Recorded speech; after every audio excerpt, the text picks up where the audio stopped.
১,৫২৮ বর্গ কিলোমিটার এলাকায় রাজধানী ঢাকায় বাস করছেন প্রায় ২.৫ কোটি মানুষ।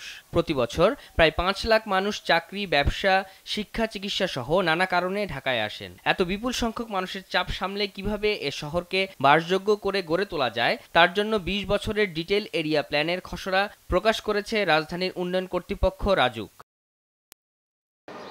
আদৌ এই পরিকল্পনায় কোনো কাজ হবে কি, সেটি খুঁজে বের করতে গিয়ে বেশ কিছু অসঙ্গতি চোখে পড়েছে বাংলাদেশ স্থপতি ইনস্টিটিউটের। মঙ্গলবার আইএবি মিলনায়তনে আয়োজিত এক সংবাদ সম্মেলনে প্রতিষ্ঠানটির পক্ষ থেকে জানানো হয়, টেকসই উন্নয়ন লক্ষ্যমাত্রা অর্জনের জন্য যেসব গুরুত্বপূর্ণ বিষয়গুলো পরিকল্পনায় থাকা উচিত ছিল, সেগুলো একেবারেই অনুপস্থিত রয়েছে। আপনি বলে দিলেন রাস্তা সম্প্রসারণের দরকার নাই, আপনি কতগুলো জায়গা চিহ্নিত করে বলে দিলেন এসব জায়গায় খেলার মাঠ হবে। খেলার মাঠটা হবে কি করে সেটা আপনি না বললে হবে?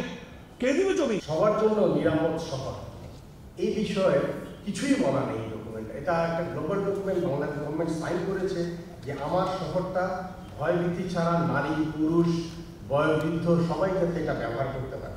ঢাকার রাস্তাগুলোকে আরো প্রশস্ত করা, মানুষের আবাসন ব্যবস্থাকে আরো উপযোগী করে গড়ে তোলার পাশাপাশি জলাবদ্ধতা দূর করতে কোনো পরিকল্পনাই চোখে পড়েনি খসড়ায়। খাল ভিত্তিক, স্কুল ভিত্তিক, উন্মুক্ত স্থান ভিত্তিক নতুন নগর কি করে হবে তার কোনো নির্দেশনার মধ্যে নাই।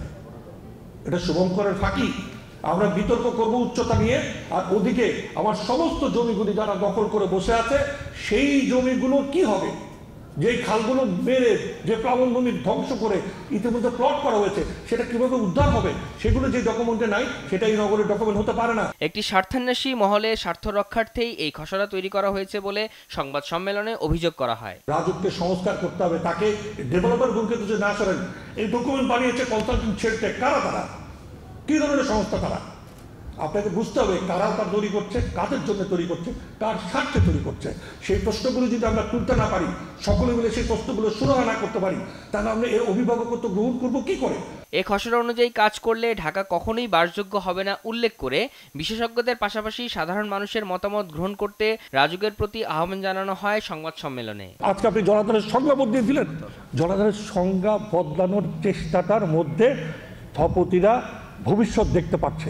সে বুঝে ফেলছে ওইখানে যখন ভবনগুলো তৈরি হবে তখন আমার এই পানিটা বেরোতে পারবে না, এবং সে কারণেই আমরা এসডিজির কথা বলেছি। আপনি এসডিজির আলোকে যখন বিবেচনা করবেন এবং সেই বিচার বিবেচনা পেশাজীবীদের নিয়ে আলোকপাত করেন, এঙ্গেজমেন্ট হন। শাহাদাত হোসেন, দেশ টিভি, ঢাকা।